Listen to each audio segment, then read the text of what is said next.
Bonsoir chez vous, j'ose espérer que vous allez bien, que vous portez à merveille, sinon c'est lundi et qui dit lundi dit débrief du championnat de première division togolaise dans l'émission 4-20 minutes d'Éan Lonato. Encore une fois bonsoir et bienvenue dans cette émission. Sinon je suis avec Aziz Abdou Agoro qui est consultant sportif ce soir sur ce plateau. Bonsoir. Gloria, bonsoir, comment allez-vous? Je vais super bien et vous? Je vais également très bien. D'accord.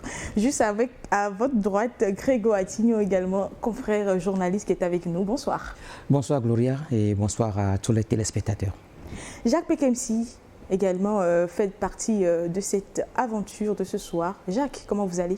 Je vais bien, tout va bien, on rend grâce. Bonsoir à toutes.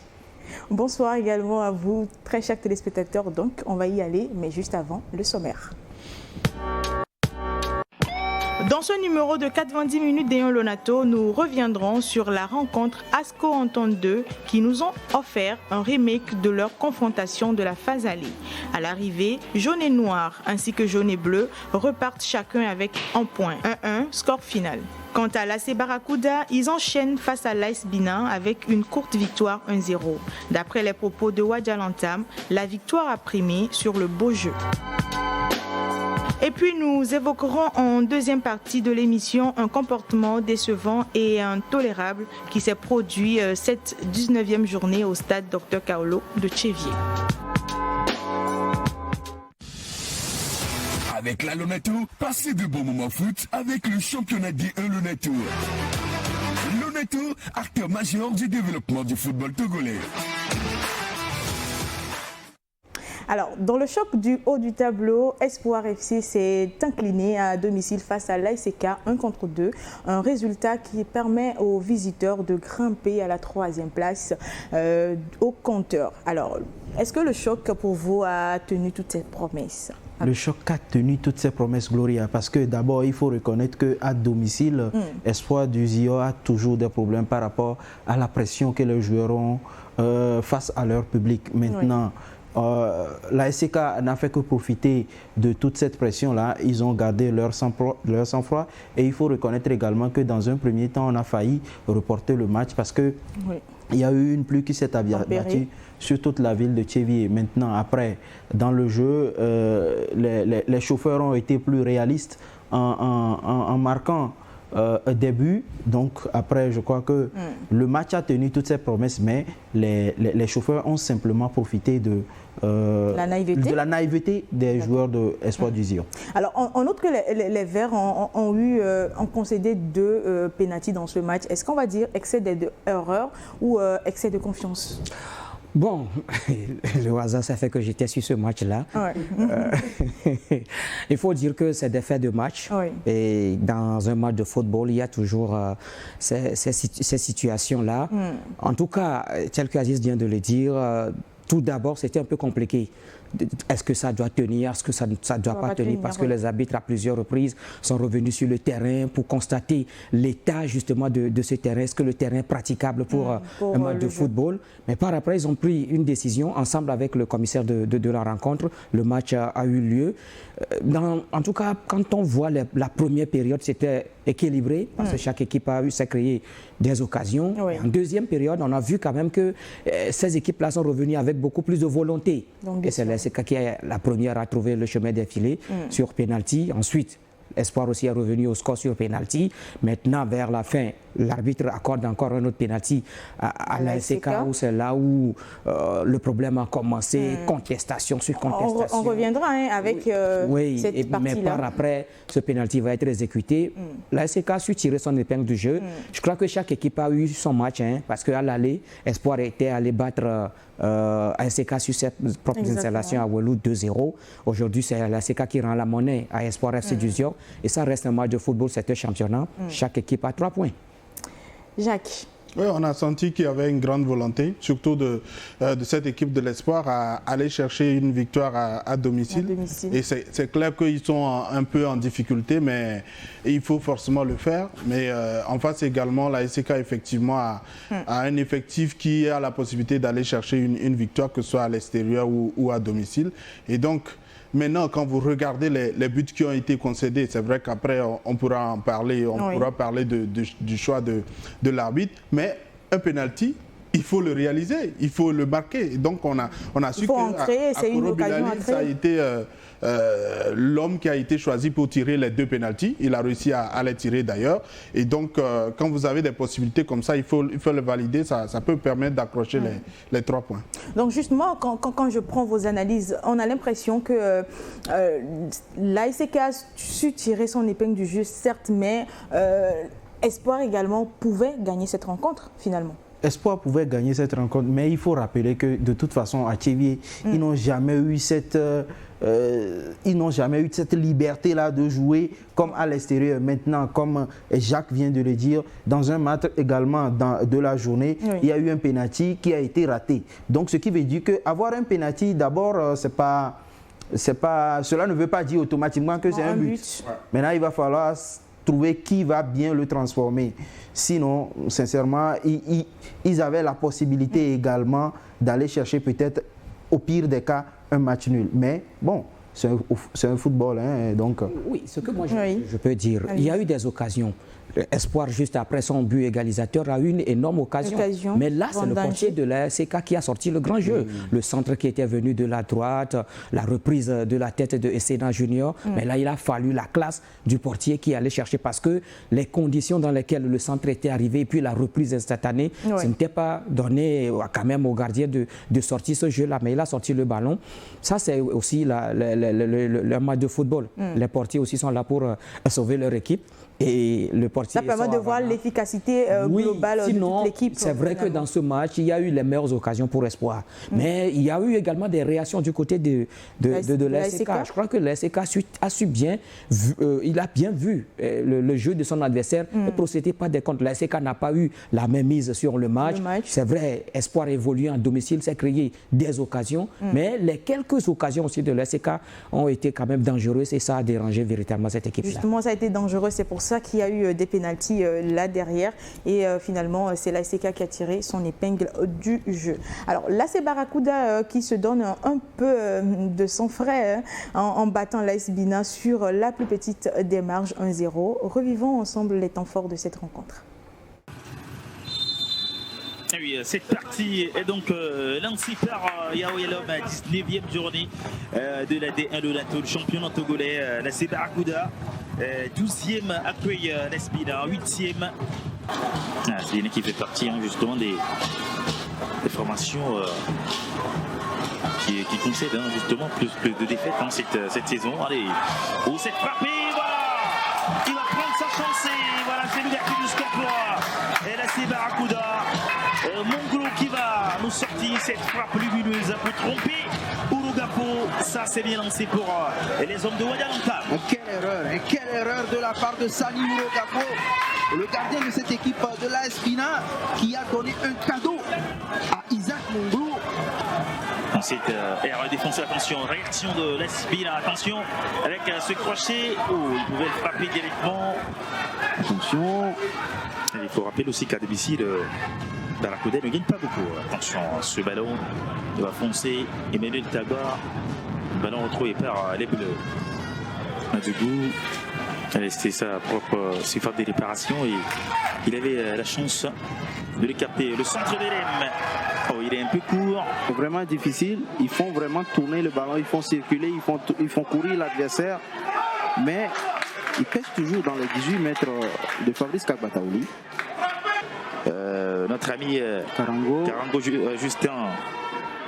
Le centre de Karango, c'est dangereux. Il fait sortir. Il le fait sortir également. Bien joué de la part de Kolani Ali. Un centre bien placé. Oh là là, Kagbataouli va nous sortir le beau geste pour capter ce ballon à 1 minute de la fin du temps réglementaire. Ça c'est terminé. Une victoire 1-0 de l'AS Barracuda face à l'AS Bina. Un 5e succès de cette formation de Barracuda. Une 6e défaite pour Bina cette saison. Belle opération donc pour l'AS Barracuda. Oui, très belle opération. Je crois que c'est une équipe qui a eu le temps de pouvoir analyser ses faiblesses et qui revient dans cette deuxième partie avec une meilleure dynamique, beaucoup plus d'assurance, parce que je pense qu'il y a beaucoup plus d'aisance au niveau des joueurs offensifs, parce que le but qui a été marqué c'est quasiment le même qui avait été marqué, je pense, lors de la précédente journée, avec une aisance qui, franchement, montre beaucoup d'optimisme au niveau de ces joueurs, qui, par contre, étaient un peu plus en difficulté lors de la phase aller. Donc, oui, c'est bien. Ça permet de se donner un souffle et de donner également un souffle nouveau au coach également. Oui. Est-ce la peur de dégringoler, de retourner en deuxième division qui donne plus de punch à cette équipe-là finalement, de Barracuda? Non, mais je crois que depuis le début, cette équipe, oui, c'est vrai qu'elle a connu des difficultés. Beaucoup. Mais quand vous voyez dans cette difficulté-là, il y a quand même quelque chose de bon qui sort. Dans la production de jeu, vous allez sentir, vous allez voir que Barracuda produit du jeu. Mais je crois qu'il y a la chance qui manquait. Il y a beaucoup d'occasions qu'on vendange. Et aujourd'hui, je crois que les joueurs ont compris, le staff aussi a compris. Mais moi, ce qu'il faut aussi noter, qui aujourd'hui joue à la faveur de Barracuda, c'est le comportement des dirigeants. Ils ont été patients, très patients. Malgré, oui, c'est vrai que l'AC Barracuda, en début de championnat, a eu 5 défaites d'affilée. Oui, mais jamais ces dirigeants n'ont dit non, il faut limoger l'entraîneur, il faut prendre un autre entraîneur. Mais ils ont compris que peut-être que ça va revenir. Et je crois qu'aujourd'hui, c'est ce qui est en train de se faire. Barracuda ne fait que récolter les fruits de son travail. Et ça s'enchaîne. Je crois que pour une première fois, Barracuda qui enchaîne 2 victoires. Ce qui veut dire qu'il y a quand même le travail qui se fait. Aujourd'hui, ils ont quitté la zone rouge. C'est ça qui est très important. Mais pas très loin de cette zone rouge-là. Oui, mais il faut dire que cette équipe joue. Elle joue et également elle produit du jeu. Et c'est ça qui aujourd'hui fait la force donc, de Barracuda. Et les forces que vous trouvez de cette équipe de l'AC Barracuda, c'est quoi finalement? En fait, vous savez, moi, j'étais très satisfait du jeu qu'a produit Wadja Lantam hier parce que vous jouez avec un 11 rentrant où pratiquement il n'y a pas un attaquant de métier. Vous mettez Larry Kamfitine qui est un ailier seul en attaque, mais il a su mettre 2 joueurs extraordinaires au milieu que sont Mongolo Isaac et Thomas Kozo. Et derrière, on a une défense très expérimentée composée de Xavier Koussaglo et de Djoyabo Kodjovi. Ils ont su faire l'essentiel. Et on va le suivre tout à l'heure, je crois, dans le discours de Wadja Lantam. À l'heure actuelle, il n'est pas question de produire du beau football, mais il est question de s'éloigner un peu de la zone de relégation. Et ce qu'il a réussi à faire, et aujourd'hui, ça fait 2 victoires. Hein. Oui, mais est-ce que ce que vous avez dit, c'est ce qu'on va écouter tout de suite dans l'intervention de Wadja? J'en sais rien. Écoutons plutôt. Écoutez, après une phase aller très difficile, il fallait raccommoder tout ce qui a été négatif. Donc je pense qu'aujourd'hui on est sur une pente vraiment qui nous aide, on monte petit à petit. Et la dernière fois on a sorti un peu la tête de l'eau, aujourd'hui on essaie de ressortir encore un peu plus. Et je pense que les joueurs ils ont conscience qu'on doit sortir de cette zone et c'est ce qu'ils sont en train de faire aujourd'hui. Le raccommodage est plutôt parfait. Oui, c'est parfait. Quand vous enchaînez des victoires, vous essayez quand même de vous échapper. C'est vrai que les écarts ne sont pas aussi grands au niveau du bas du tableau, mais le fait d'enchaîner comme ça leur permet effectivement de pouvoir progresser un tout petit peu. Surtout quand il s'agira de jouer contre les adversaires immédiats au niveau du classement, ça leur fera énormément du bien. Je relève également le fait, je pense que c'est un exemple à montrer à tous les autres clubs. Hein. C'est vrai que vous pouvez enchaîner des mauvaises performances, mais il faut avoir de la patience. Parfois, il ne faut pas indexer l'entraîneur. Il y a beaucoup de choses, il y a beaucoup de compartiments qu'il faut regarder, beaucoup d'aspects à améliorer. Et c'est d'ailleurs pour cela que la pause entre les deux parties de la saison peut être assez utile. Oui. Et quand on voit également cette équipe aujourd'hui jouer, on sent qu'il y a une équipe qui commence par écouter l'entraîneur. Une équipe qui commence par écouter l'entraîneur, je vais vous prendre rapidement la parole. Ouais. Mais est-ce que finalement, ça veut dire que Wadja retrouve son équipe d'antan? Bien sûr. Je crois que la confiance que les dirigeants lui ont fait aujourd'hui démontre tout le travail qu'il est en train de faire. Écoutez, nous parlons de Wadja Lantam, il n'est pas un entraîneur ridicule.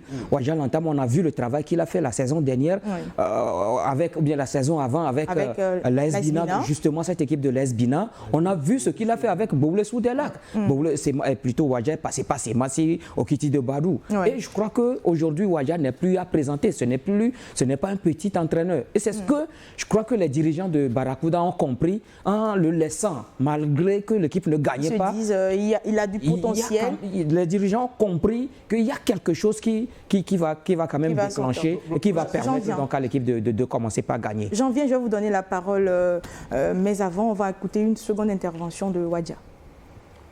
Écoutez, c'est comme au match aller. Au match aller, d'entrée, nous ont marqué un but, on a couru derrière ce but jusqu'à la fin. Donc, rien ne se fait au hasard. Donc, tout arrive au plus chanceux. Donc, aujourd'hui, on a pris le dessus. Néanmoins, ils ont mis le pied sur le ballon. Mais bon, écoutez, aujourd'hui, moi, j'ai plus envie de se dire faites-vous plaisir, jouez comme posséder le ballon. Aujourd'hui, c'est la victoire qui compte pour moi. Justement, on en vient je crois à votre déclaration. Vous me donnez raison. Oui. Et pour revenir un peu, vous savez, il y a aussi la personnalité de l'homme qui compte. Oui. Wadja Lantam, ce n'est pas n'importe qui, ex-entraîneur, ex-international togolais. Et par rapport à son parcours d'entraîneur, il a traîné sa bosse un peu partout et il y a un sérieux. Il y a le discours que l'entraîneur doit tenir envers les dirigeants, le discours envers les joueurs et le discours finalement envers les supporters. Donc, c'est un monsieur qui rassure dans ses propos, c'est un monsieur qui rassure dans ses parlers. Donc, quoi de mieux ne pas lui donner une chance parce que à l'intersaison, il n'a pas vraiment eu le temps de faire des recrutements. Il a juste touché retoucher le placement de certains joueurs et aujourd'hui ça donne ce de faire avec ce qu'il avait. Justement, il a essayé de faire avec ce qu'il a sous la main. Aujourd'hui, ça donne les résultats que nous sommes en train de voir et je crois que petit à petit, ils ne sont pas très loin de la zone de relégation. Le point de différence entre le premier relégable et eux, ce n'est pas grand-chose, mais pour le moment, ça fait du bien au moral. Ça fait du bien au moral. En face, c'était l'AS Bina. Est-ce qu'on dira que l'AS Bina a manqué d'assurance dans cette rencontre?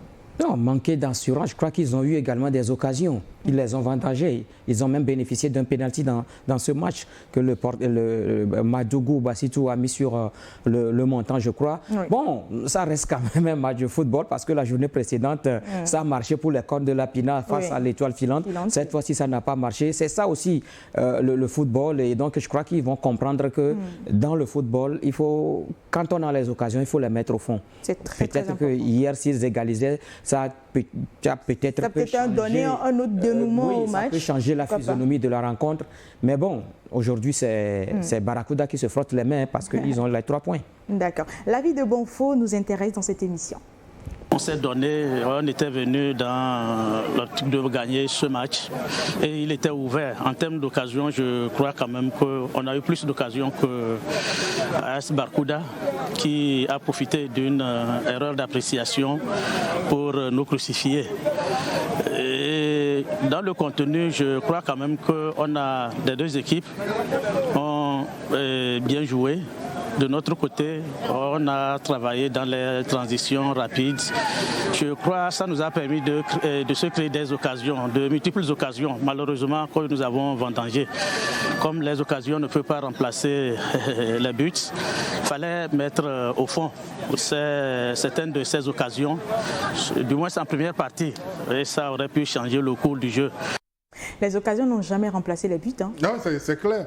C'est pour cela, pour des entraîneurs qui ont l'habitude de dire à la phase retour, on les attend. À la phase retour, on va inverser la tendance et tout ça. Attention, parce que les choses peuvent... Chacun se prépare pour la phase retour. Ça ne sera pas aussi évident. Vous voyez que le discours, il est un peu calme. Ce n'est plus le discours optimiste quand l'AS Bina gagne. Mais il reste toujours optimiste quand même. De toute façon, c'est à eux de se battre parce que pour moi, ce n'est pas une équipe qui, pour moi, m'enchante. Pourquoi une Surtout en deuxième phase de chaque année, c'est toujours compliqué. Il y a un gros souci finalement. Le constat est là. Quand vous prenez l'AS Bina, depuis un moment, l'équipe joue bien la phase aller. Depuis 3-4 saisons. La phase retour, je crois, il ne sait pas s'il y a un souci avec le club, il y a un relâchement. La saison dernière, il frôlait presque la relégation. Il a fallu l'intervention de Jules Koudjodi pour sauver un tout petit peu la situation de cette cette équipe et qui a maintenu aujourd'hui l'équipe en première division. Je crois que oui, cette phase retour, bon, ça va mieux parce qu'ils ont mal commencé, mais ils ont aussi enregistré des points. Mais là, il va falloir que l'AS Bina fasse extrêmement attention. Parce que derrière les points qui séparent l'AS Bina aujourd'hui, même de ceux qui sont dans la zone rouge, ce n'est pas un grand écart. Et donc, ce qui veut dire que chaque match qui vient a son importance. Il va falloir saisir les opportunités. Et si à chaque match, vous trouvez des occasions, vous les vendanger, écoutez, les autres vont en profiter. La prochaine journée, Bina joue Unisport. Quelle méthode adopter avant cette rencontre, selon Bonfo? Pour le prochain match, c'est ce que je dis. On va dans un premier temps aller chercher la récupération. Vous savez, nous jouons en semaine et nous avons 450 km à parcourir. On va le faire et maintenant aller voir ce qui n'a pas marché pour ce match et vraiment corriger et à ne plus commettre les mêmes erreurs face contre Unisport. Tout à fait. Et bon, nous, on ne reste pas aussi un petit morceau. Donc, je crois que nous serons sur notre installation, même si et tous les matchs sont pour nous des voyages qui ne disent pas de leur vrai nom. Et on sera à Kara, c'est notre base. On va chercher vraiment à corriger le tir et à finir par une victoire. Il prétend ne plus commettre les mêmes erreurs face à Unisport de Sokodé qui visiblement est sur une bonne lancée. Il faut reconnaître que ce match sera très compliqué pour les cornes de la Bina. Parce que d'abord, il y a Unisport qui sait très bien voyager. Et maintenant, c'est vrai, Bonfo Arimiao, c'est un stratège, mais Grégoire a relevé un truc de très important. À un moment donné, vous savez, l'entraîneur se dit, bon, je vais essayer pour voir ce que ça va donner. Parce qu'il y a de sérieux problèmes au niveau de l'AS Bina. C'est pour cette raison-là que vous aurez constaté que depuis quelques années, ils ont toujours eu de très bons entraîneurs. Mais à la fin, l'entraîneur décide de partir. Logiquement, moi, je serais à la place de peut-être Jules Koudjodji. Avec le travail que j'ai fait et avec le groupe que j'avais sous la main, j'aurais peut-être... Comme il n'a pas été reconduit? Non, il a refusé de ne pas continuer. C'est pas qu'il n'a pas été reconduit, mais il a refusé de ne pas continuer par rapport à un certain nombre de choses. C'était la même chose pour Wadja Lantam également, à un moment donné, qui était obligé de jeter l'éponge. Donc, ça veut dire qu'en amont, il y a beaucoup de choses. Il y a beaucoup de problèmes. Il y a beaucoup de problèmes, mais par rapport à la prochaine journée, il faut que cette équipe de l'AS Bina fasse extrêmement attention. D'accord, merci. Wadja va jouer... pardon, je dis Wadja. Barracuda va jouer Gomido pour la prochaine journée. On va écouter Wadja dans son interview. Ouais, on a été battu 1-0 à la toute dernière minute. Je pense que tous ceux qui nous ont battu 1-0, on peut le gagner aussi. Donc je pense que c'est ce championnat, c'est très amusant parce que chacun peut prendre la place de l'autre tout de suite. Donc on essaye de vraiment tenir derrière ceux qui sont devant nous en même temps pour essayer à chaque rencontre essayer de grappiller des points.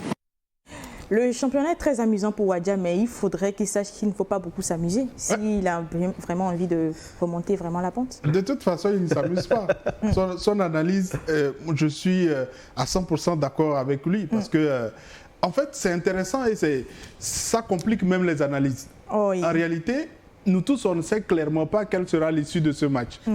Parce que, clairement, du championnat, il y a clairement beaucoup de choses à prendre en compte de telle sorte que, oui, c'est un Gomido qui avait très mal démarré la saison, mais qui commence quand même par se réveiller.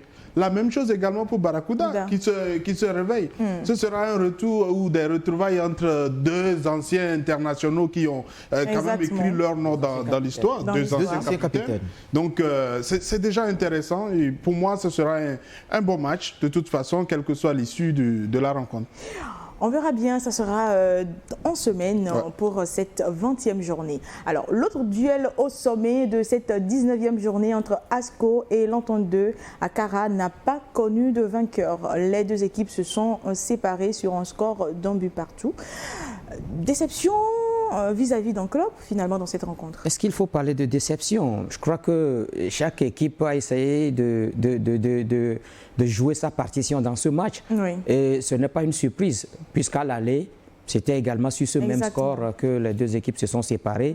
Mais là, seulement que c'est l'Entente 2 qui avait ouvert le score à l'aller. Asco a égalisé. Ici, c'est l'inverse. Asco qui ouvre le score et finalement l'Entente 2 qui égalise. Mais ce qu'il faut dire, c'est que du côté de la COSA, l'objectif, c'est de récupérer le titre. Oui. C'est-à-dire que c'est d'avoir à nouveau le titre de champion. Mais c'est sans compter également avec la détermination, la volonté des autres équipes. Aujourd'hui, je crois que l'équipe qui perd beaucoup plus, c'est Asco de Kara. Quand on prend le championnat, Asco n'a connu qu'une seule défaite. Quand on fait les décomptes, Asco n'a connu qu'une seule défaite. Ce qui veut dire que, imaginez si l'Entente 2 n'avait pas connu de problème en début de la phase retour, vous comprenez que l'Entente 2 serait loin, très loin d'Asco de Kara qui ambitionne de reprendre son titre. Oui. Donc, ce qui veut dire qu'il manque beaucoup de choses à cette équipe-là. Ce qui manque, c'est la gestion. Face à Unisport, la dernière fois, Asco menait par 2 fois, Asco s'est fait rattraper 2 fois. Ici, face à l'Entente de Asco menait, mais s'est fait rattraper. Donc, ce qui veut dire qu'il y a un problème qui est là et qu'il faut régler ce problème-là. Est-ce que c'est parce que le président est parti ou bien il est parti avec l'âme de l'équipe ou bien aujourd'hui le discours a changé au niveau des condonnats? Est-ce que Lambert Amani fait la même analyse que vous, cher Grégoire? On n'en sait rien, on va l'écouter. Je l'ai dit tantôt, hein, on n'apprend pas de nos erreurs, les buts qu'on encaisse, c'est toujours une répétition d'erreurs inutiles et idiotes. Et puis après, au niveau du marquage, sur le coup de pied, on est très très défaillant parce qu'il y a un gros manque de marquage, un gros manque de personnalité des joueurs. Voilà, quand on a des difficultés pour marquer, il faut être plus solide défensivement pour ne pas en prendre. Lambert est tellement déçu de ces joueurs qui reviennent à chaque journée avec les mêmes erreurs, malheureusement. Se demande, est-ce que c'est vraiment bien corrigé ou c'est les joueurs qui, malheureusement, ne suivent pas l'entraîneur? Non, ce n'est pas une histoire des joueurs qui ne suivent pas des consignes. Mais ce qui est bien, c'est qu'il faut rappeler que chaque fois qu'il y a un match contre Asco, Asco est la bête noire de toutes les équipes. Tout le monde se prépare véritablement pour gagner, jouer. Il faut gagner, faire un nul. Tout à fait. Donc, du coup, comme Grégoire l'a dit, si ce n'eût été la mauvaise performance de l'Entente en début de cette phase retour, l'Entente serait très loin. Très, très, très loin. Et moi, je pense qu'au jour d'aujourd'hui, il va falloir faire un travail sur le mental des joueurs de l'Asco de Kara. Il y a beaucoup de jeunes et il y a le retour de Ouattara Moutalabou qui devait faire normalement beaucoup de bien à cette équipe-là. Mais jusqu'à présent, depuis son retour, il n'a même pas encore inscrit le moindre but, ce qui veut dire qu'il y a problème avec les condonnats. Donc, au niveau du mental, il va falloir extrêmement parler à ces jeunes-là si on veut vraiment récupérer le titre de champion. Et l'Entente 2, on les a vus en difficulté en cette deuxième partie, si on peut le dire ainsi, mais qui arrive petit à petit à revenir. C'est quoi finalement le nœud? C'est pour cela que je vous disais il y a quelques semaines que le titre de champion de la mi-saison, ça ne vaut rien du tout. Parce que ça ne veut rien dire.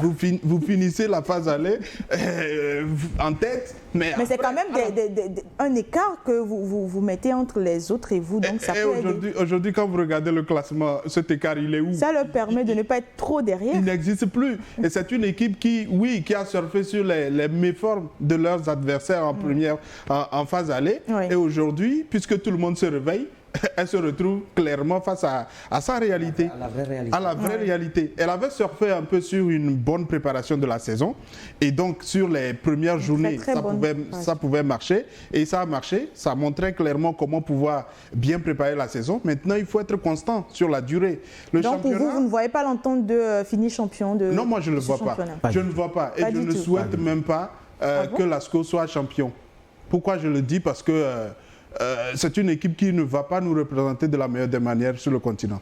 Si sur ces matchs-là, il faut être aussi ridicule et à chaque fois écouter le même discours au niveau de l'entraîneur, je pense qu'à un certain moment, peut-être même s'ils sont champions, il faut renoncer de représenter le Togo. Okay. Sinon, le contenu, franchement, il faut être beaucoup plus, il faut aller beaucoup plus loin dans la recherche, dans la rigueur pour s'imposer. À Kara, Asco ne doit pas souffrir parce que c'est l'équipe qui voyage le moins.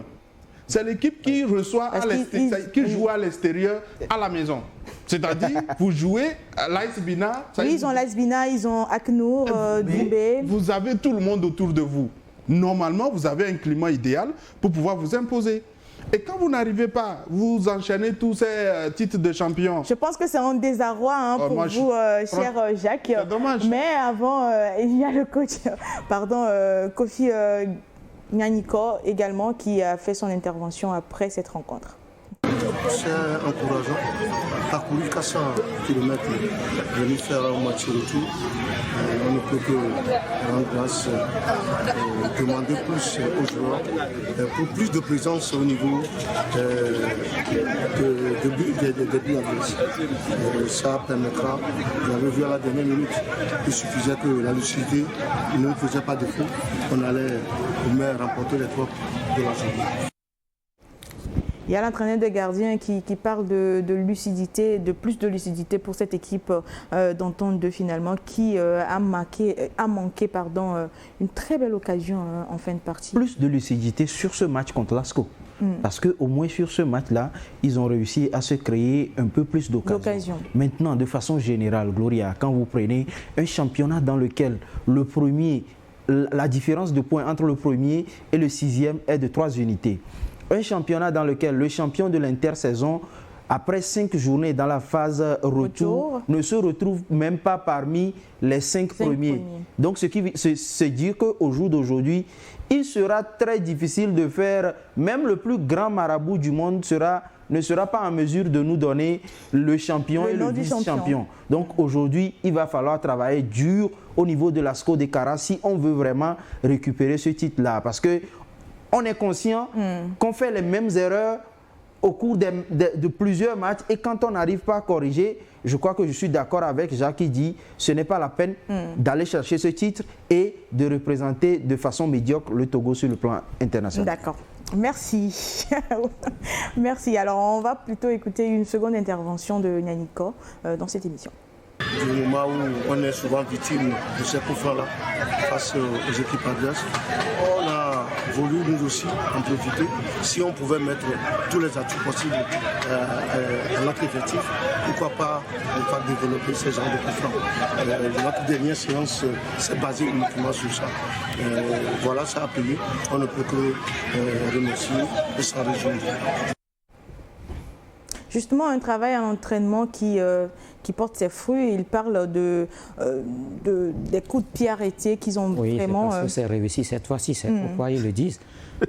Est-ce que c'est la première fois que l'Entente 2 s'est procuré une occasion sur une situation standard, sur un coup franc ou bien sur un corner?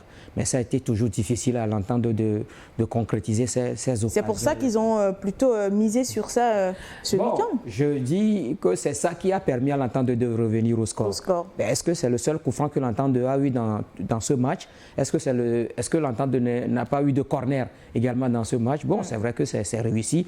Mais moi, le problème aujourd'hui de ce club, c'est le manque d'efficacité de ses attaquants devant le but. C'est ça qui tue aujourd'hui l'Entente de Dahomey. Quand on prend la phase aller, c'est une équipe qui joue bien, mais on n'a pas de buteur maison. Même il gagnait à un but d'écart. Même Gloria, vous savez... Est-ce que vous avez vu l'Entente de gagner plus de 3 buts dans un match? Non, c'est un peu compliqué. C'est ce qui fait qu'aujourd'hui, l'équipe souffre. Au début de la phase retour, l'équipe était essoufflée. Ça, il faut avoir le courage de le dire. L'équipe était essoufflée, l'équipe ne se retrouvait pratiquement plus. Maintenant, il va falloir quand même continuer le travail, revoir un tout petit peu la position des joueurs, faire reposer certains joueurs à un moment donné. Et aujourd'hui, on voit que ça apporte. Parce que ça fait 3 matchs que l'Entente n'a plus perdu. Je crois que c'est quand même bien. Mais ce n'est pas ça. Il reste encore beaucoup de choses à cette équipe-là si on a quand même ambition de jouer toujours le premier rôle. Non seulement cette équipe d'Entente 2 n'arrive pas à marquer, mais le problème c'est qu'on n'arrive même pas à se créer des occasions de but. Maintenant, quand vous n'arrivez pas à vous créer des occasions de but, comment est-ce que vous comptez aller chercher? Parce que sur toute la phase aller, l'Entente 2 n'a gagné aucun match avec 2 buts d'écart. C'est toujours un but d'écart. Et à un moment donné, on a l'impression comme si les objectifs ne sont pas les mêmes au niveau des joueurs qu'au niveau des dirigeants. Et à un moment donné, il y a Cedro qui s'est vu un peu trop beau après la phase aller, qui disait qu'il n'y avait rien en face. Donc maintenant, il a trouvé garçon. Il va falloir jouer. C'est un peu sorti de son contexte, peut-être. Il va falloir jouer maintenant parce que là, rien n'est sûr, hein, rien n'est sûr. Déjà, ils ne sont même pas parmi les 5 premiers. Et les journées qui viennent seront encore. Mais il n'y a pas beaucoup d'écart, il suffit d'enchaîner 3-4 victoires et puis pouf. Justement, c'est comment enchaîner 3 ou 4 victoires qui est le problème. Quand vous avez devant des adversaires. Pourquoi vous êtes assez pessimiste sur le jeu écoutez, quand vous avez des adversaires devant, comme ASK, comme AS Water. Oui. Mais écoutez, Unisport, écoutez, c'est des équipes qui aspirent au titre. Hein. Aujourd'hui, quand on va parler des équipes qui veulent vraiment avoir ce titre, il y a l'ASK, il y a plutôt l'AS Water, il y a Unisport, il y a l'ASK. Il faut faire également avec espoir. Et là, c'est l'entente de se retrouver derrière ces équipes-là. Et n'a pas encore joué ces équipes-là au cours de la phase retour.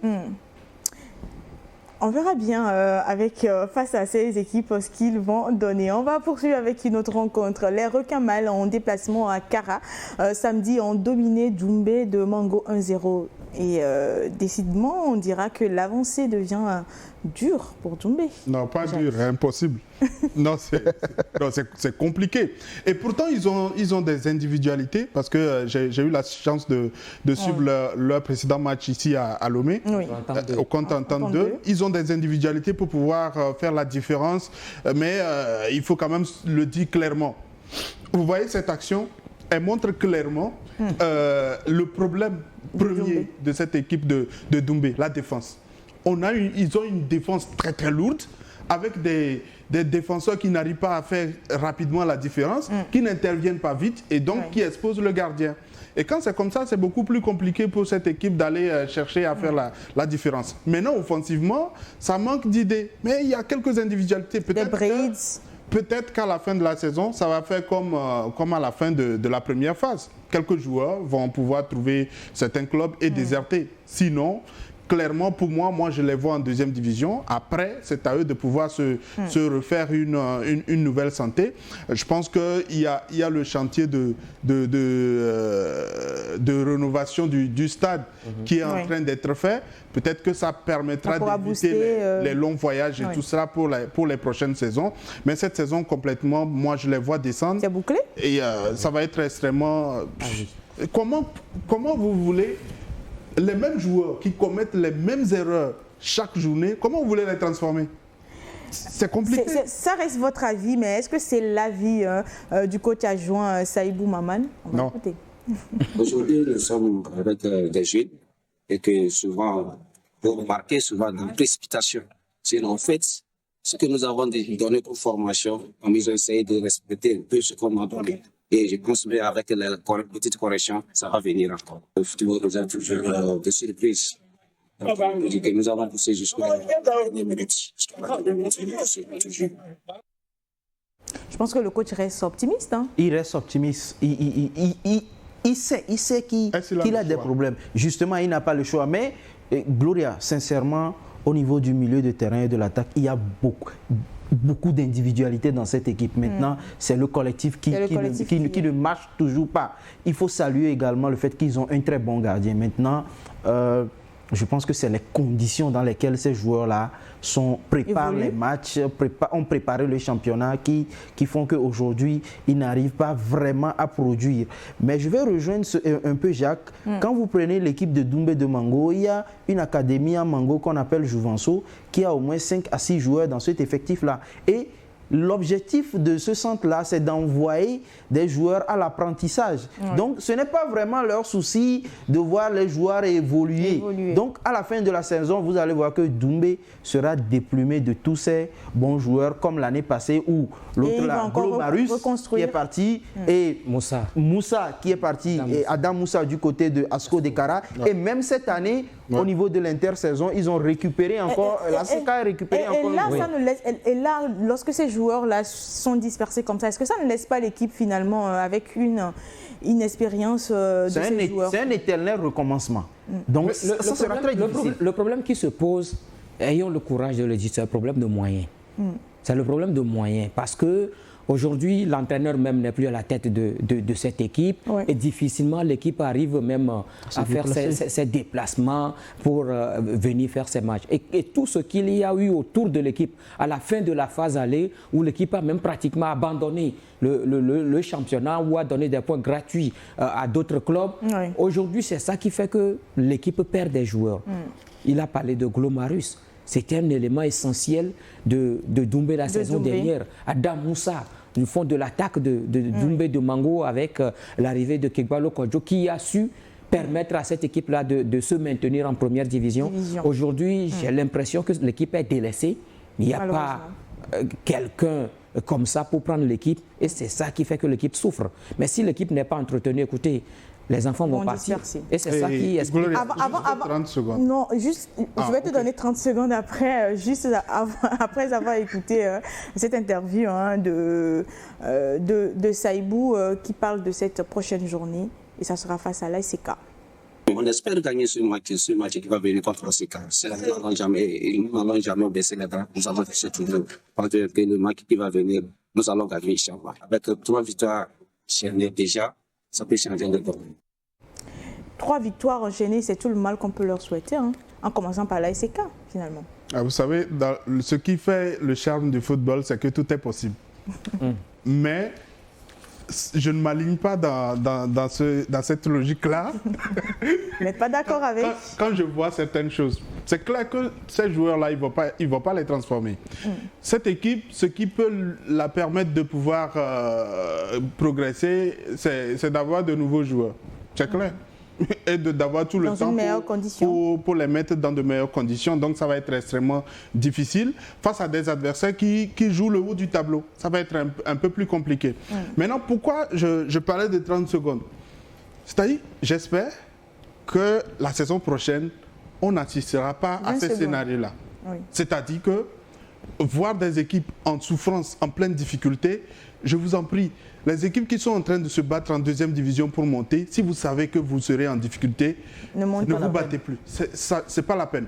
Il n'y a pas un mécène, il n'y a pas un miracle pour venir dire ouais, vous êtes en première division, voici l'argent. C'est à vous de faire votre argent et de grandir, de faire grandir les joueurs. Tant que vous ne faites pas cela, n'attendez pas à pouvoir avoir les moyens. Message bien reçu pour les clubs de la deuxième division. On va juste évoluer. Il y a eu d'autres résultats dans cette 19e journée. Les collecteurs d'impôts ont réussi à arracher une précieuse victoire dans les derniers instants du match qui les opposait aux Flèches Pimentées de Dacha. Unisport de Koulondé a fait pareil à Gossimé en se débarrassant de l'étoile filante 2-1.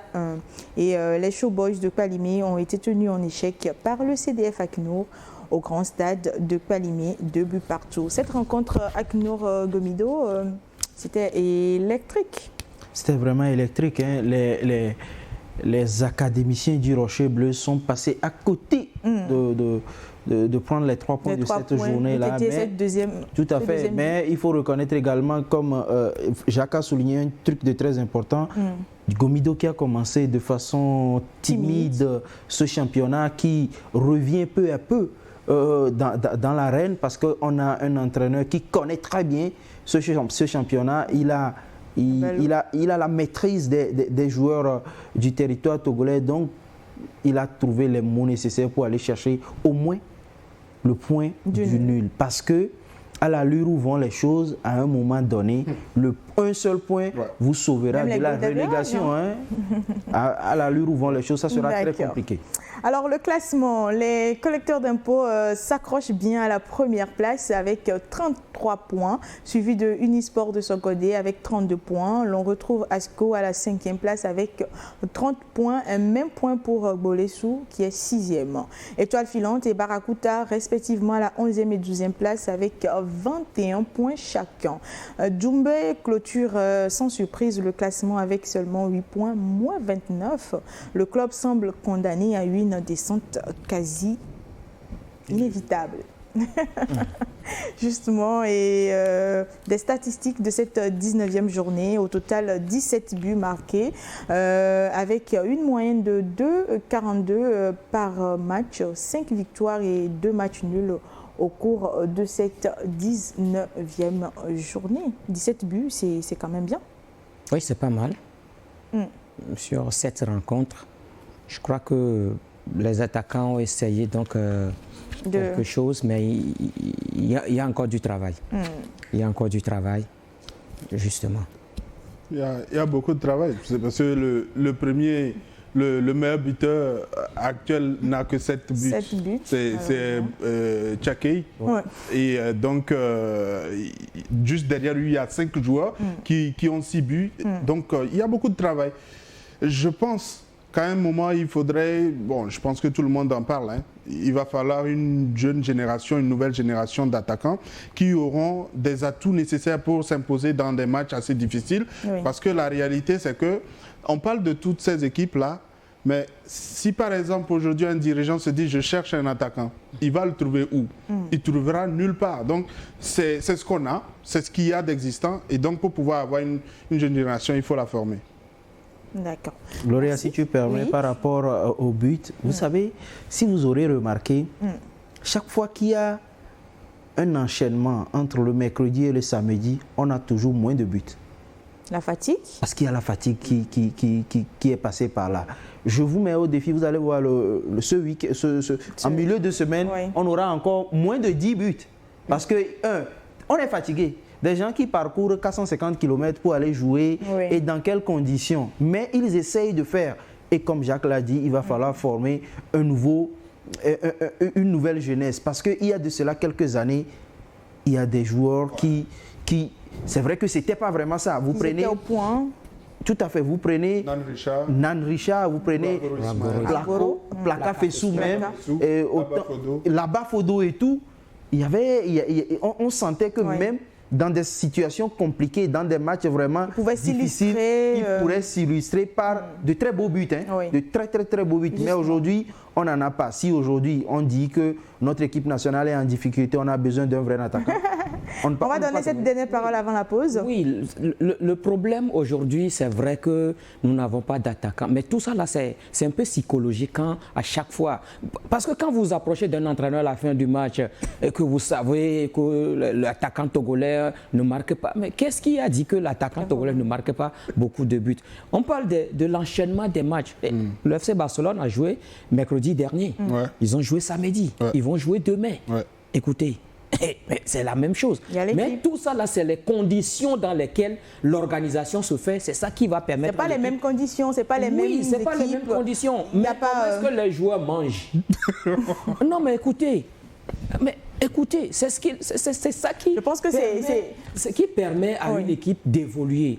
Je crois qu'il y a des clubs capables de le faire. Mais on fait pratiquement la même chose comme les autres. On fait de l'à peu près. On fait de l'à peu près. Alors qu'il y a des clubs ici qui peuvent réussir cela.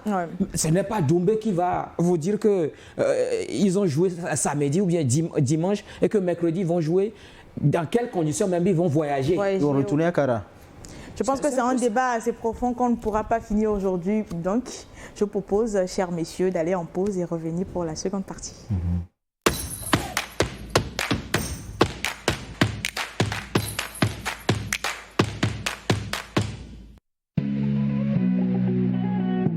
Un match de 90 minutes, un match d'évasion et de passion. Cette rencontre, à chacune des journées, des résumés, analyses, découvertes avec nos meilleurs consultants et acteurs du foot. Au début de la saison, je le suivais et il avait dit dans une interview que toutes les équipes sont battables. Aucun aspect ni secteur n'est épargné. 90 minutes D1 Lonato, la vitrine par excellence du championnat de foot togolais, tous les lundis à partir de 19h30 sur New World Sports 5 et New World Mix. Communiqué de la Lonato. La Direction générale de la Loterie nationale togolaise porte à la connaissance de la population en général et des parieurs en particulier qu'il lui a été donné de constater que certaines personnes se réclamant de son personnel proposent à travers des messages qu'ils diffusent sur les réseaux sociaux de fournir des numéros gagnants pour des tirages de loto. Dans leur mode opératoire, pour tromper la vigilance des parieurs, ces personnes n'hésitent pas à afficher des tickets gagnants falsifiés, des numéros de téléphone et des supposées pièces d'identité des organisateurs. Ces agissements constituent de la pure arnaque. La Loterie nationale togolaise informe les parieurs et la population qu'elle ne propose pas et n'a jamais eu à proposer de numéro gagnant à l'endroit des parieurs. Le choix des numéros sur lesquels prendre les paris reste personnel aux parieurs.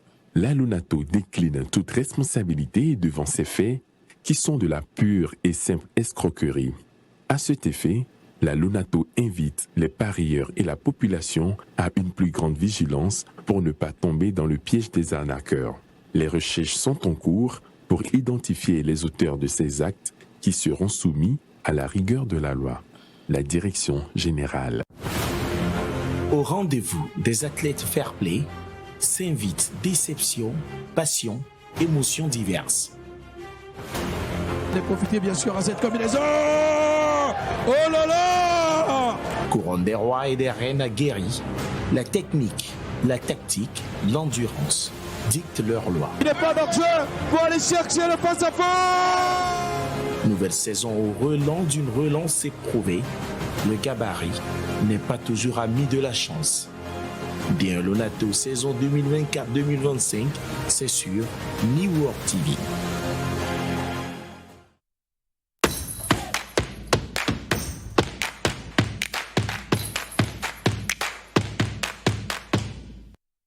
Nous sommes de retour et je vous le dis, l'une des rubriques que j'aime bien, que j'affectionne dans cette émission, c'est bien fait de la journée. Je ne sais pas si vous partagez la vie avec moi, sinon c'est maintenant.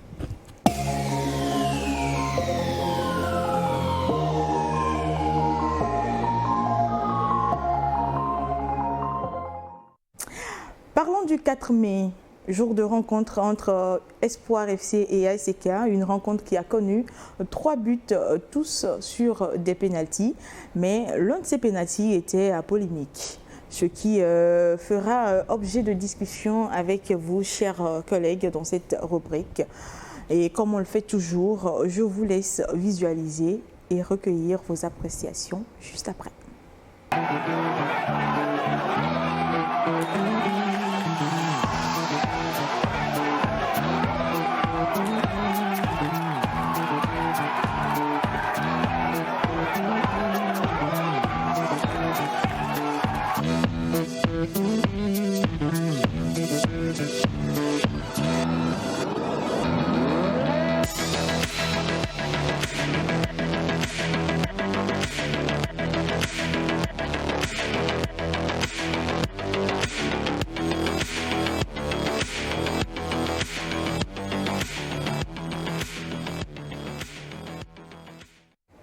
Alors, quand on voit sur l'image, qu'est-ce qui vous fait sourire? Je vais commencer par vous.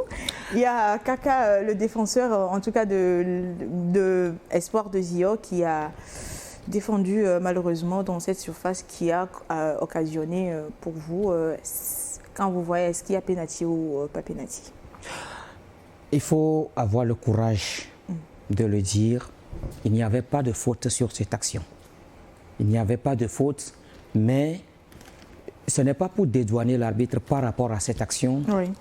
Dans l'immédiat, l'arbitre a pris une décision. Je crois qu'aujourd'hui, ce qui sauve les arbitres dans les grandes compétitions, c'est la VAR.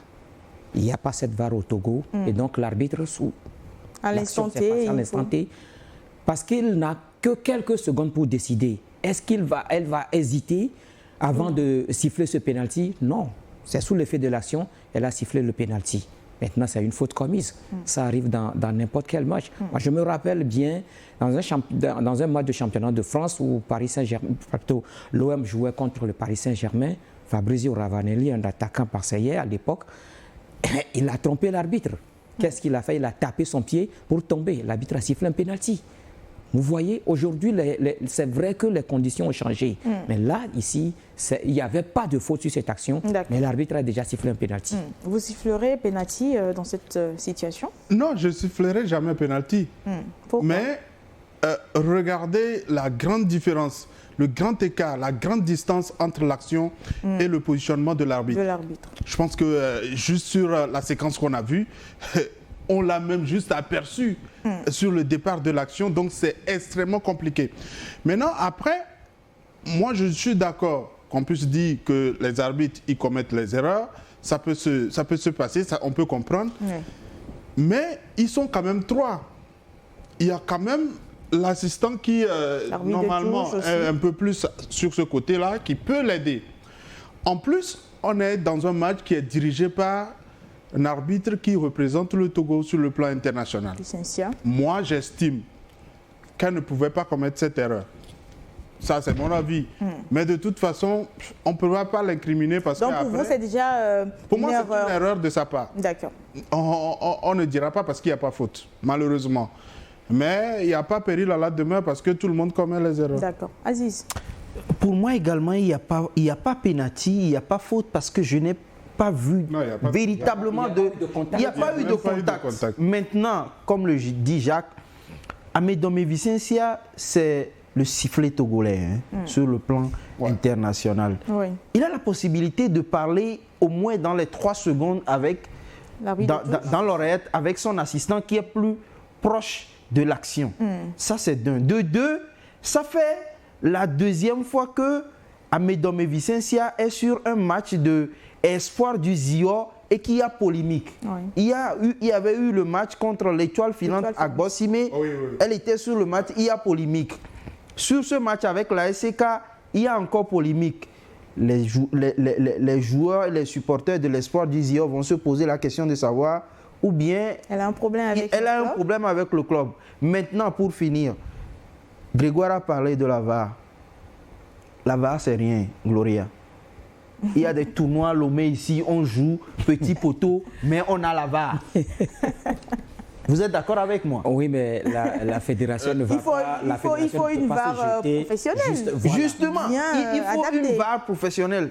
Mais c'est faisable. Ce n'est pas de la mer à boire pour nous. Non, mais... C'est faisable. C'est vrai que sur nos terrains, on n'a pas les infrastructures adéquates vraiment pour apprécier, mais c'est faisable. C'est faisable. Oui, mais ce qu'il faut remarquer, bon, l'image ne montre pas cet aspect-là, les joueurs d'espoir ont contesté le pénalty. Bien avant, merci de me tendre la perche, c'est ce qu'on dit, non? Oui, c'est ça. Voilà. La perche. Alors, après ce but marqué par l'ASK, suite à ce pénalty-là, ça a suscité des réactions des joueurs de l'espoir qui ont menacé l'arbitre de touche, Sitopé Agbedanou. Même le staff y compris. Je vais vous laisser visualiser vous-même cette image-là et on en parle.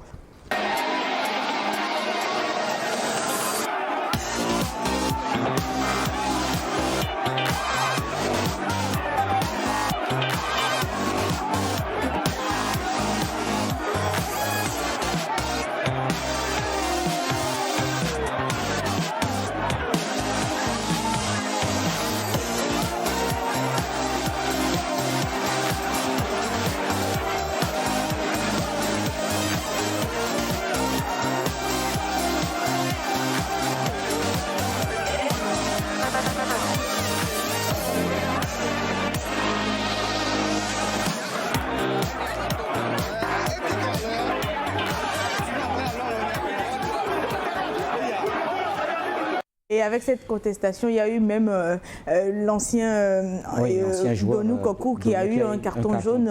Il a été sanctionné histoire, malheureusement. Par l'arbitre. Moi, ce que je voudrais dire par rapport à cette action, qu'est-ce qu'il réclamait dans ce cas-là? Parce que quand on revoit l'action, il n'y avait pas hors-jeu. Qu'est-ce qu'ils viennent réclamer maintenant auprès de l'assistant? Puisque c'est l'arbitre qui a sifflé le pénalty. Ce n'est pas l'assistant qui a remué le fanion, c'est l'arbitre qui a pris sa responsabilité en sifflant le pénalty. Je pense que le problème, c'est que dans un premier temps, il avait soulevé le fanion. Non, elle n'a pas soulevé le fanion. Elle n'a pas soulevé le fanion.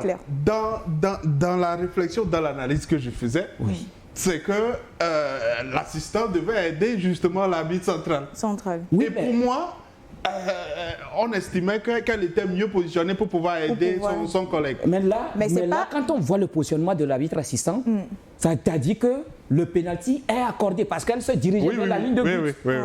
Elle se dirigeait vers la ligne de but, le pénalty est accordé. De toute façon, de toute façon, oui, mais aucune réaction ne peut donner raison dans une telle situation. Parce que vous ne pouvez pas réclamer comme ça et puis on va revenir.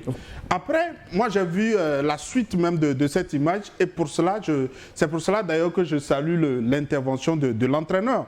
L'entraîneur d'Espoir qui n'est pas venu. Lui, il a demandé à ses joueurs malheureusement de quitter la pelouse. Non, pas forcément. Ce qui s'est passé, mais plutôt il faut déplorer le comportement de l'entraîneur d'Espoir. Quand il vient dire à ses joueurs de quitter la pelouse, de ne même pas aller dans leur surface de réparation, où il demande à ses joueurs de se retirer. Et Espoir s'est mis en retrait. Il a fallu l'intervention du président d'Espoir pour que les joueurs reviennent maintenant sur le terrain.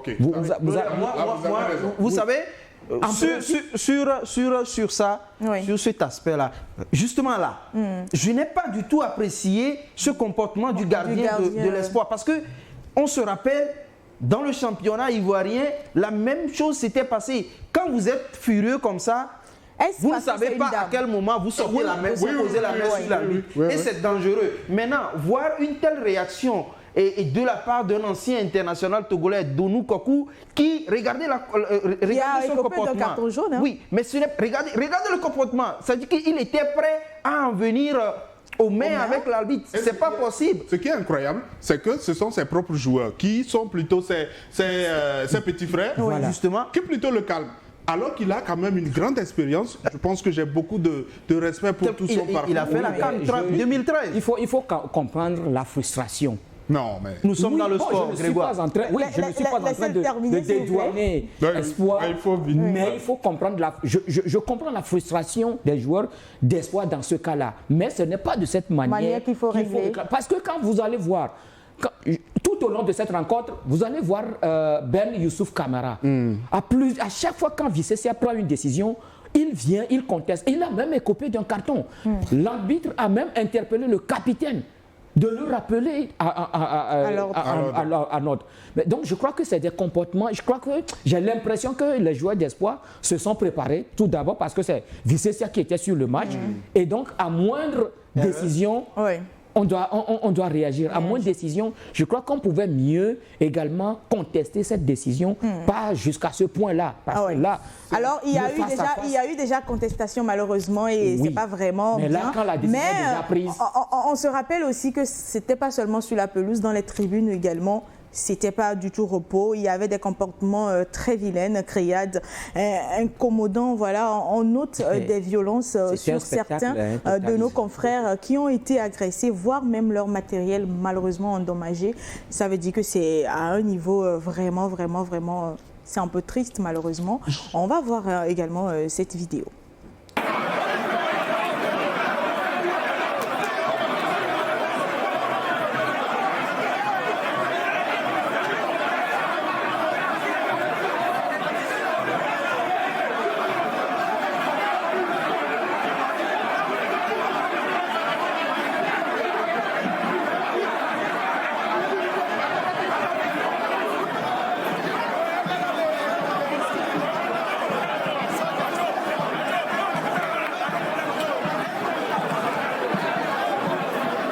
C'est triste d'en arriver là. Hein. C'est vraiment triste, Gloria. C'est vraiment triste. D'abord, il faut saluer le comportement de David, le directeur sportif de Boulossou, qui a fait des pieds et des mains pour pouvoir calmer pour calmer ce qu'il peut calmer. Mais j'ai l'impression qu'il y a un problème avec le stade d'Hector Kaolo de Thierry.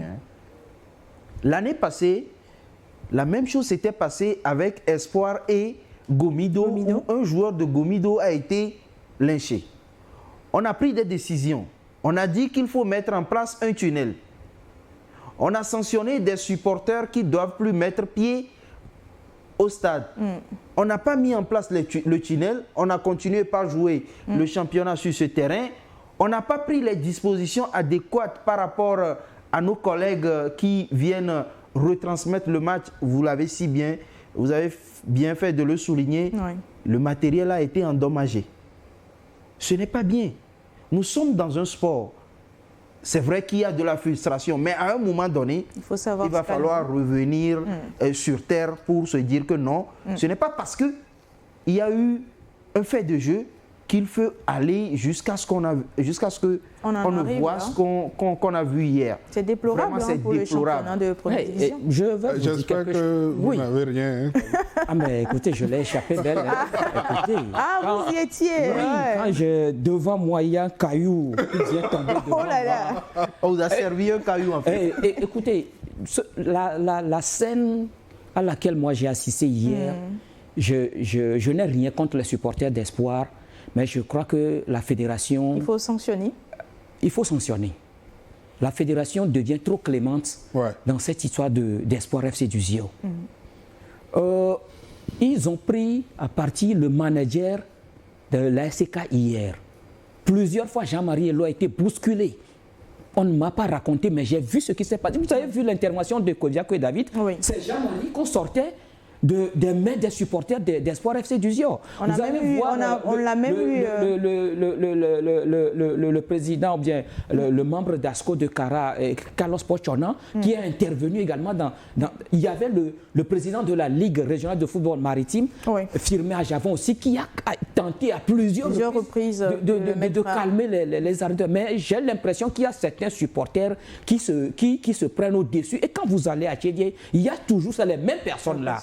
Comment est-ce qu'un supporter peut même escalader la grille pour aller même bouleverser ou bien aller agresser les membres du staff de l'ASK? Et pourtant, il y avait les forces de l'ordre sur le terrain. Donc, je crois qu'il y a des gens qui sont là, c'est comme s'ils sont au-dessus même des responsables des clubs ou encore des autorités de la localité. Mais il faut sévir. Quel genre de sanctions finalement pour Espoir du Zio? La suspension du stade. Peut-être jouer à Sokode, du stade. Et non, ils peuvent jouer à Lomé, mais ils n'auront pas les mêmes comportements. Ou à Takpam. La suspension du stade, la suspension de tous ceux qui ont été auteurs et qu'on a vu sur le terrain, que ce soit joueurs ou supporters. Puisqu'il y a des vidéos qui confirment. Il faut être très dur, hein, clairement, parce qu'on est dans une compétition où vous risquez. Il a parlé de cailloux. Quelqu'un peut succomber juste ici. Et j'ai comme l'impression qu'on attend un drame pour pouvoir sanctionner. Sévir. Et je me rappelle qu'on a déjà fait, moi j'ai participé à plusieurs émissions où on a toujours relevé des violences au niveau de ce stade, mais on n'en parle pas. Ce n'est pas parce que vous vous sentez lésé par une décision arbitrale que vous allez tout bousculer, parce qu'il reste quand même le fil du match. Vous avez des possibilités, si réellement vous êtes sûr de vous, vous avez la possibilité de renverser la situation. Un match c'est 90 minutes et plus. Et donc s'il y a une petite erreur, je suis sûr qu'ils peuvent eux-mêmes bénéficier de certaines erreurs également de la part de l'arbitre. Donc c'est à eux de pouvoir être calmes et surtout de la part des dirigeants. C'est eux qui doivent être déjà exemplaires pour pouvoir donner le temps au niveau des joueurs et des supporters. Il faut aussi souligner un point. Nos commissaires de match, nos arbitres dans leur rapport, il faut qu'ils disent la vérité. Ce qui se passe, il faut le dire. Parce que quand les rapports viennent, c'est sur les rapports que les commissions travaillent. Bien, la commission de discipline travaille. Mais si vous ne mettez pas tout, il faut décourager certains comportements. Mais si vous ne découragez pas ces comportements-là, et qu'à cause de ce président, vous mettez un rapport et puis le rapport n'est pas pesant, la fédération ne peut pas prendre des décisions. Hier, le match-là ne pouvait pas se jouer. Parce qu'arrivé un moment, et les arbitres et le commissaire de match ne s'attendaient pas sur la pratique, l'état de la pelouse. Vous voyez un peu ça? Mais donc, il faut que le commissaire de match aussi ait ce courage-là de dénoncer certains comportements. Oui, il y a les arbitres qu'il faut aussi sanctionner, mais aussi ces supporters-là, il faut les sanctionner. Si tu permets, cette année, ça fait la 3e fois. Au stade Dr Kaolo, cette même saison, ça fait la 4e fois avec Espoir du Zio. Je suis d'accord qu'on a été trop clément avec cette équipe-là. Sincèrement, il faut qu'on se dise la vérité. Parce que ce qui s'est passé là-bas hier, il pouvait avoir des pertes en vies humaines. C'était pas bien. C'est peut-être ce qu'ils attendent. Il faut dire que l'assistant même a été touché. L'assistant a été touché. J'ai l'impression qu'on attend vraiment un drame pour pouvoir prendre des décisions. Et maintenant, le fait n'est pas de prendre des décisions, mais de s'assurer de l'applicabilité de ces décisions-là. Moi, je me rappelle très bien, j'ai encore les pièces d'identité des 2 supporters de Espoir d'Izior qui ont été interdits au stade. Mais moi, j'ai été à Thiévier cette année 3 fois. J'étais avec les mêmes personnes au stade. C'est pas sérieux. À un moment donné, il faut bien sévir. Il faut sécuriser la vie des gens, c'est très important. D'accord. Je pense que nos voix vont porter finalement dans cette émission, on l'espère. On ose croire. Et voilà, on va fermer cette petite page et on va faire un petit clin d'œil dans cette émission aux chargés de communication qui essaient sur les différentes pages à chaque journée de nous donner de beaux résultats. Et on va visualiser un tout petit peu quelques-uns de ces clubs-là qui essaient de faire vraiment un beau boulot.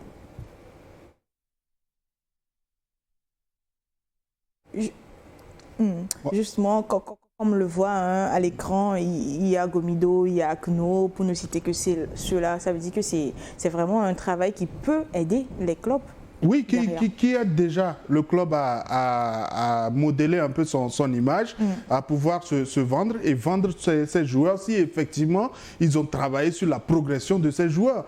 Et puis après, également continuer par faire la communication sur leurs activités et attirer des investisseurs. C'est pour cela que je disais que ces clubs qui sont en train de se battre en 2e division, en 1re division, est-ce qu'ils auront les moyens de... Est-ce qu'ils auront... C'est déjà maintenant qu'il faut travailler là-dessus. Qu'on puisse savoir, que des entreprises puissent savoir que oui, nous avons ce club-là qui est mieux organisé. Je pense que le temps a été donné par ASCO, de par sa cellule de communication.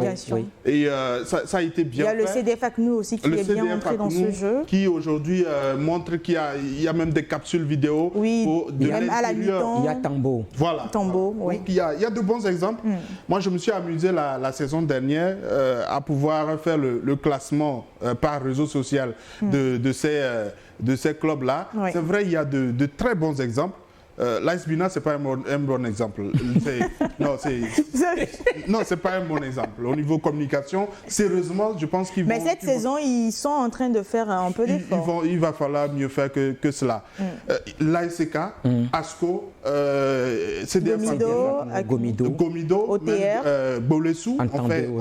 Il y a quand même un bon matelas de... Ah oui, il ne faut pas oublier ASOTR. Voilà, qui donne toutes les informations. C'est très bien. Maintenant, après, il y a également le revers de la médaille. Ceux qui ne suivent même pas la course de la chose. Je voudrais parler de Barracuda. C'est les mauvais exemples que je cite là. Barracuda, AS Bina et les autres. Et j'en passe. Et j'en passe. On n'oubliera pas la lanterne rouge. Non, mais même la lanterne rouge essaie c'est très important et c'est bien parce que notre championnat n'a pas une vraie visibilité. On n'a pas une vraie visibilité, mais ces informations-là sur les pages des différents clubs permettent d'avoir le minimum. Mais je crois qu'il reste encore un travail à faire. Hein. Il faut beaucoup d'informations. Il faut donner beaucoup d'informations parce que sur chaque joueur, l'évolution de chaque joueur, l'effectif. Quand vous prenez un joueur depuis le début de la saison, il a fait combien de matchs, il a combien de minutes dans les jambes et tout, parce que c'est très important. Quand on ça permet aussi aux joueurs de s'auto-jauger. Justement, peut-être pour mieux évoluer. Les joueurs eux-mêmes, oui. Je crois qu'au niveau des joueurs, il y a aussi ce travail-là à faire. J'ai l'impression qu'il y a certains joueurs qui ne prennent pas au sérieux le métier qu'ils ont choisi. Moi, j'ai eu la chance de discuter avec plusieurs joueurs de première division. Par exemple, après la phase aller, je demande à un joueur de première division: tu as joué combien de matchs? Il dit qu'il ne sait pas. Tu as été combien de fois titulaire? Il dit qu'il ne sait pas. Ce qui veut dire que les gars ne prennent pas au sérieux ce qu'ils ont choisi comme métier. Donc, les chargés de communication font un travail énorme. Maintenant, il faut mettre un peu de moyens à leur disposition pour qu'ils fassent un peu plus que ce qu'ils sont en train de produire. C'est ça qui fait que avant chaque saison, il y a la fédération qui initie toujours une formation, que ce soit pour les secrétaires, les managers, les team media officers. Ils ont un rôle à jouer dans ce championnat. Jacques a parlé tout à l'heure de la visibilité. Ça dit que quand vous le faites, vous rendez visible votre club. Mais ce n'est pas seulement de venir mettre le score, ce n'est pas seulement venir de mettre l'affiche du jour ou bien la composition du jour. Oui, c'est vrai, il faut faire la composition de chaque match, mais il faut également donner des informations sur les joueurs. Quand vous allez, vous parlez, aujourd'hui, on parle des informations un peu plus profondes. On parle de Dieng Dakona par rapport à son match de week-end dernier. Il a écopé de 2 cartons jaunes. Qu'est-ce qui a fait qu'il a écopé de ces 2 cartons jaunes-là? Il faut l'expliquer juste une phrase. Et là, celui qui n'a pas l'information, il vient, il tape le nom du joueur ou sanction. Il a toutes ces informations. Mais aujourd'hui, c'est vrai, on donne le score. Mais quand on veut aller au fond, parce que moi, si depuis le début de la saison, je ne suis pas le championnat et que je veux avoir des informations sur le CDF ACNUR, depuis le début de ce championnat jusqu'à aujourd'hui, c'est difficile d'avoir ces informations. C'est vrai qu'on donne les résultats à la fin de chaque journée, à la fin de chaque match, mais c'est insuffisant. Il faut donner des informations sur le club. Je pense qu'il faut aussi que la fédération aide aussi à pouvoir faire ces genres de choses. Et ça pourrait aussi aider les clubs à pouvoir mieux non, mais Gloria, sincèrement, au niveau de la fédération, il y a un travail vraiment qui est fait au niveau de la cellule de communication. Oui. Quand vous allez, par exemple, quand vous allez sur la page Facebook de la fédération togolaise de football aujourd'hui, vous avez toutes les informations de la J19 d'hier. Oui, il y a un résumé, de la journée tous les matchs qui est fait là. Et à la fin, vous avez le classement, vous avez le nombre de buts marqués. Au club maintenant d'être plus pertinent. Justement. Ce qui est curieux, il y a certains clubs qui attendent ce résumé de la fédération pour reposter. C'est ça dommage. Pas seulement de la fédération, même avec nos confrères qui aujourd'hui font les statistiques de ce championnat-là. Les clubs même, c'est sur ça ils se basent pour faire des fois même leur classement. Alors qu'on a besoin de statistiques encore un peu plus pointues sur certains aspects, c'est ce qui fera la différence, c'est ça. La distance parcourue et tout. Oui. Voilà. Merci. Je pense qu'on va évoluer. On espère en tout cas que ça puisse les aider à mieux engranger ce qu'ils ont commencé. C'est important. Vous savez, ACNUR a commencé cela déjà dès la 2e division. C'est pour cela que je parle de 2e division. Oui, je pense qu'ils ont compris. Ils ont compris. Ils ont intérêt. Sinon, nos joueurs, en tout cas... Ils ont compris. Un autre fait qui remonte au 28 avril, les joueurs du staff technique du club Tombo ont tenu à marquer le coup en réservant une belle surprise à leur chauffeur, monsieur Adekbe Lucien, à l'occasion de son anniversaire. Et puis, ils ont laissé un texte sur leur page que je lis, bien sûr, toujours souriant, ponctuel et...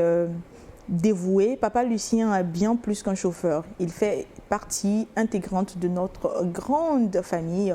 Ce moment de partage et d'émotion témoigne l'unité qui règne au sein de notre équipe. Une attention qui est très touchante que je vous laisse donc vivre. Music. Afajaba music.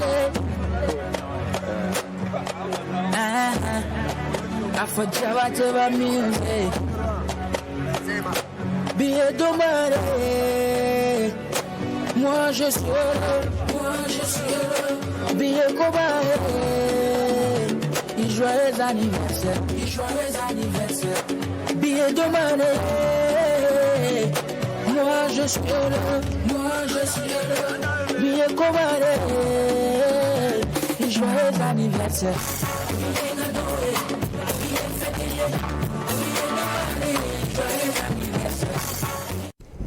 Alors, ces images.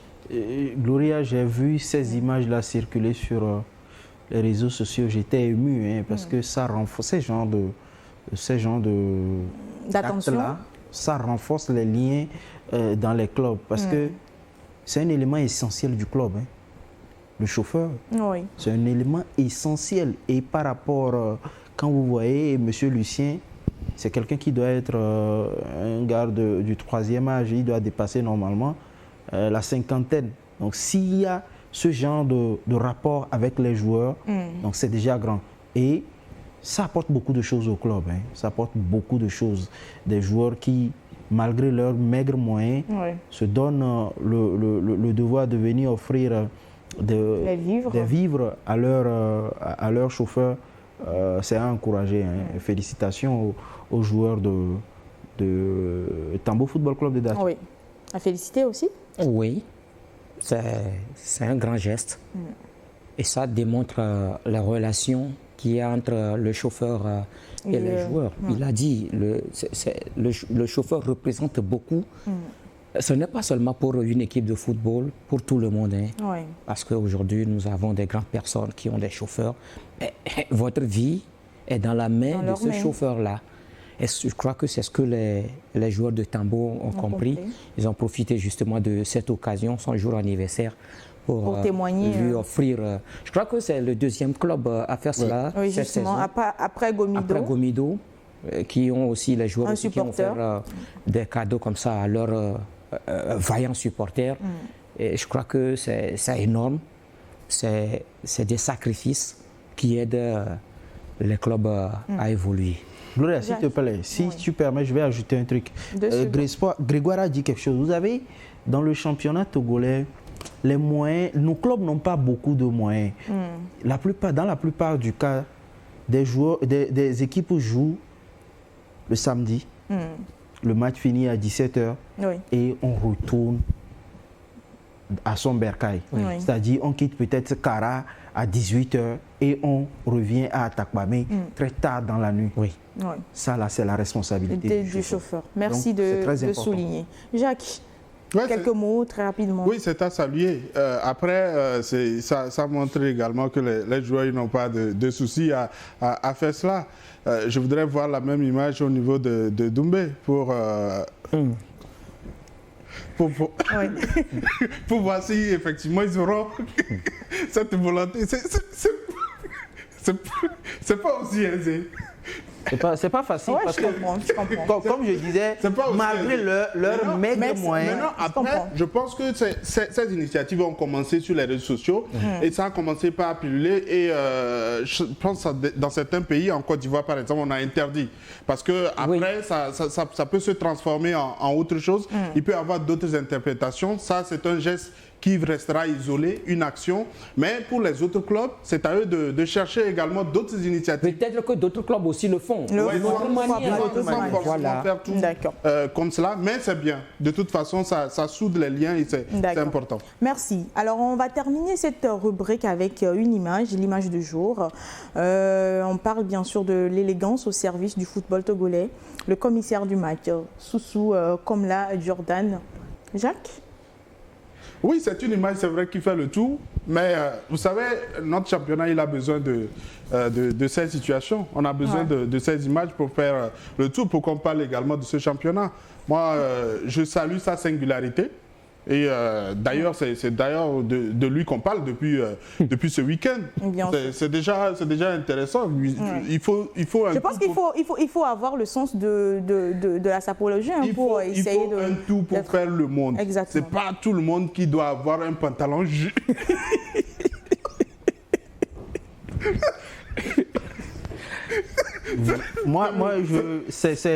Gloria, c'est une très belle image, hein, un joli costume avec rayures et juste à côté, au niveau de la poche, on met le truc de la Fédération togolaise de football. En tout cas, c'est l'image de la journée, hein, très beau, hein, dans son costume. Exactement. En bas de l'image, quelqu'un a mis homme du match. Je crois que il a été véritablement l'homme de la J19 journée. Par rapport au match AC Barracuda AS Bina. C'est vrai que l'image fait le tour. Mais Grégoire, vous savez, non. En fait, moi, j'apprécie vraiment l'image, mais ce que je n'ai pas véritablement compris, c'est le regard de Elom Yao derrière que je ne comprends pas. Vous voulez comprendre? En fait, il n'a jamais vu un commissaire au match en costume ou comment?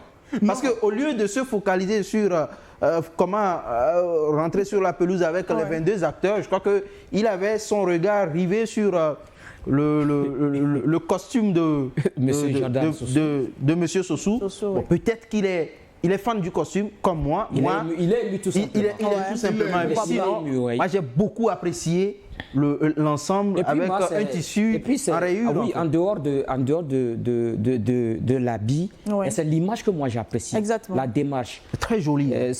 Le photographe, il a quand même... il a fait c'est un bon boulot. C'est à louer. C'est pourquoi c'est l'image de la 19e journée. Ah, mais je l'imagine au stade de Théviers. Pourquoi vous l'imaginez au stade de Théviers? Je ne comprends pas. Dans ce contexte, il ne peut pas.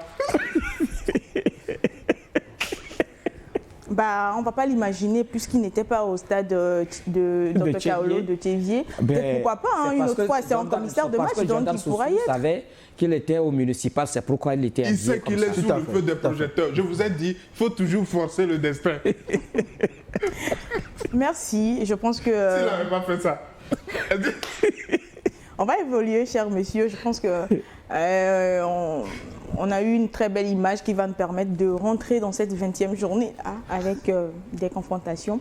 On aura Bina, Unisport, ASC Doumbé, l'AS OTR va jouer FC Espoir, Barracuda Gomido, l'AS Bolesou Asco, le CDF Tombo en temps de Étoile Filante. Et comme d'habitude, j'ai le plaisir de demander à chaque personne, chaque invité sur ce plateau, quel match vous titille le plus? OTR Espoir. OTR Espoir. OTR Espoir par rapport au fait que dans l'effectif de OTR, l'effectif est constitué en majeure partie de très jeunes joueurs que Dixon Oklo a su vraiment mettre sur une ligne. Ça joue bien, ça circule et j'adore bien ce qu'ils font. Et en face, Espoir, qui a aussi une équipe sur laquelle il faut compter pour aller chercher ce titre. Donc je crois qu'il y aura match certainement au municipal. Et je veux bien suivre ce match, Gloria. D'accord. Et vous? Oui, en dehors de ce match à SOTR Espoir, il ne faut pas aussi minimiser le match qui vient entre Bowlesou et Asco. Parce que Bowlesou vient de gagner. Asco, ça fait 2 matchs qu'ils n'ont pas gagné. Et si on a toujours en tête ce titre-là, c'est le moment d'encourager. Je me dis que ça peut se jouer sur ce match. Ok. Parce que la dernière fois, on a écouté Maurice Noussoudjien, il a dit, parce qu'entre le 8e et le 1er, il n'y a pas tellement d'écart. Ce qui veut dire que chaque équipe peut aspirer quand même au titre. Et donc, ce qui veut dire que Bowlesou aussi vise ce titre-là, tout comme Asco. J'ai failli dire en temps d'étoile filante parce que j'étais à la phase aller. J'ai assisté à ce match qui malheureusement ne m'a pas emballé. On a vu l'affiche, mais au niveau du contenu, ce n'était pas vraiment ça. Donc je préfère beaucoup plus Barracuda Gomido, au vu de tous ceux dont on a parlé. Les retrouvailles entre deux anciens capitaines, des éperviers et tout le contexte. Donc pour moi, ça peut être un bon match. 2 entraîneurs qui ont le même tempérament. C'est vrai. Calme, tranquille. Très serein. Je pense que ça sera tout pour cette émission d'aujourd'hui. Ça a été un plaisir de partager ces 1h30 minutes. C'est fini. C'est passé très vite. Très très vite. Et c'est grâce à vous, avec de belles interventions dans cette émission. On espère vous retrouver très rapidement. Merci à vous, très chers téléspectateurs. Merci une fois encore. Et on se dit à lundi prochain. D'ici là, portez-vous bien. Ciao. Avec la Lonato, passez de bons moments foot avec le championnat D1 Lonato. Lonato, acteur majeur du développement du football togolais.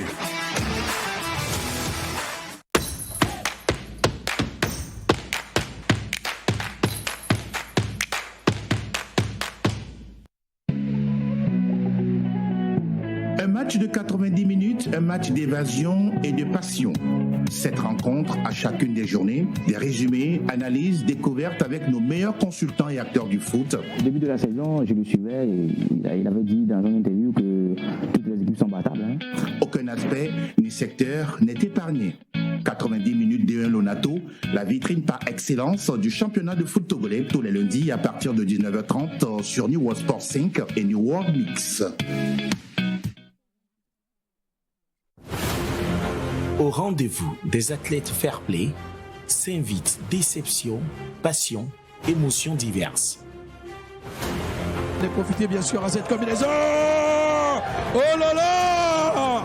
Couronne des rois et des reines aguerris, la technique, la tactique, l'endurance dictent leur loi. Il n'est pas d'enjeu pour aller chercher le face-à-fond. Nouvelle saison au relent d'une relance éprouvée. Le gabarit n'est pas toujours ami de la chance.